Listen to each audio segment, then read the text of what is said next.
Doctor, attorney, and now the official injury law firm partner of the Denver Broncos. Ramos Law. What makes us different makes us better.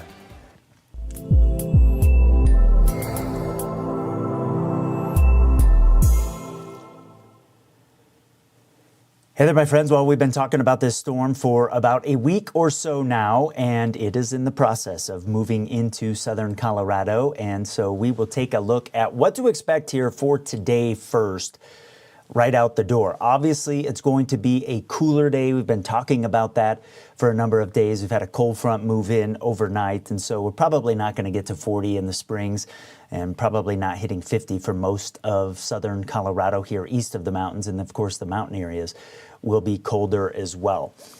There may be some showers around this morning, but really it's in the afternoon that things change up in a pretty big way because snow becomes a little more likely for our local mountain communities, especially north of Highway 50.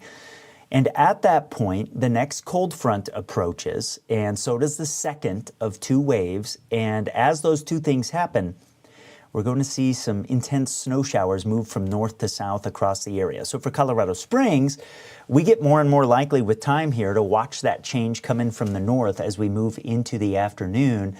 And my concern for the late part of the day is that we get any rain quickly changing over to snow. It's probably all snow in the Pikes Peak region. Models are still picking up on rain, but I don't buy that. But that changeover and the intensity of the second front coming in is going to produce some bursts of snow that do a couple things. And they'll be produced by the same process that produces thunderstorms called convection. So you see some of those darker blues there working from north to south late.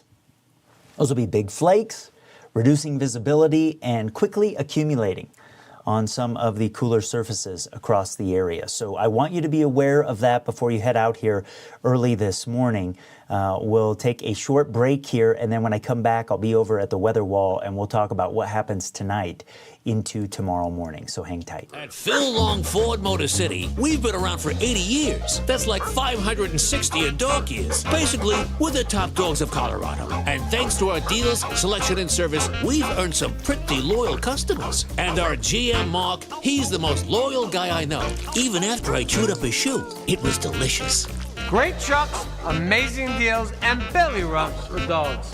Come see why Colorado drives Phil Long Ford Motor City. Hey guys, where's my shoe? At Phil Long Ford Motor City, we've been around for 80 years. That's like 560 in dog years. Basically, Okay, so here's what we're going to do. I want to show you the two computer models I've been looking at here for the past couple of days. And they've sort of flip-flopped overnight in terms of which one is now producing a stronger circulation and which one isn't.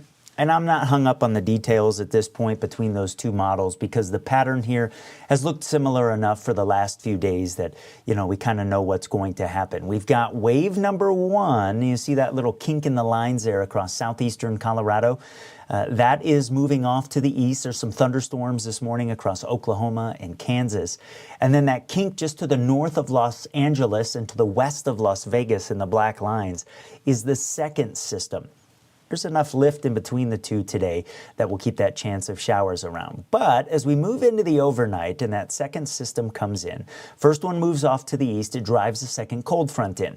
Then as we head through the overnight into tomorrow morning, we get the effects of the second system. Whether there's a circulation there or not, my hunch is there will be though. That's something to be aware of.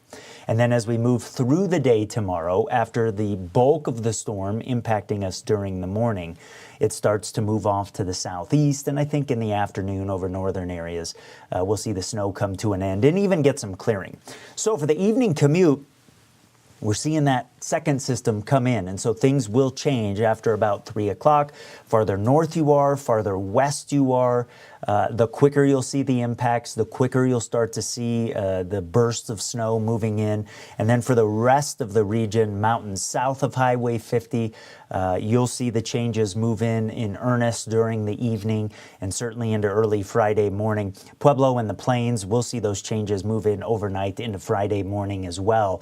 And for some of us south of Highway 50 and east of I-25, the bulk of our snow may end up coming after 10 o'clock tonight.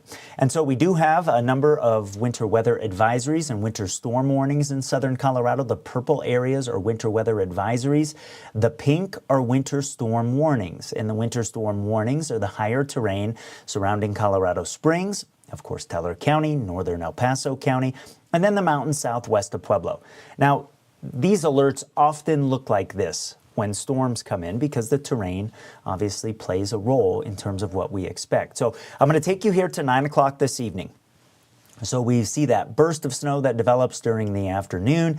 You see there might be some rain mixed with snow showers over parts of the plains, but that'll quickly change over to snow here as the second front continues to move off to the south. And then into early Friday morning, we're dealing with the heart of the storm. And as we move into the morning commute, the wind is starting to pick up. And so that is going to make for some slick conditions across the region through the first part of the day on Friday. It'll be a slow go. I'm pretty certain that we'll have 2-hour delays out there tomorrow, and there might even be some school cancellations for some of the kids. We hit the afternoon, you see things starting to improve from northwest to southeast. And you see, though, even by the afternoon, there's still some darker blues over the southeastern corner of Colorado, and that's when we may still be getting some decent accumulation over parts of the southeastern plains. So, how much to expect? Well, the wind's going to cause a problem early tomorrow morning, regardless of how much snow you do or don't get. You see the wind picking up here into early Friday out of the north. And as we move into Friday morning, we'll see the characteristics of the snow change from a sort of wet and heavy type snow to a lighter type snow. And so we'll see some blowing around. I think the heaviest will be where you saw those winter storm warnings from my friends at the National Weather Service, especially to the west of I-25.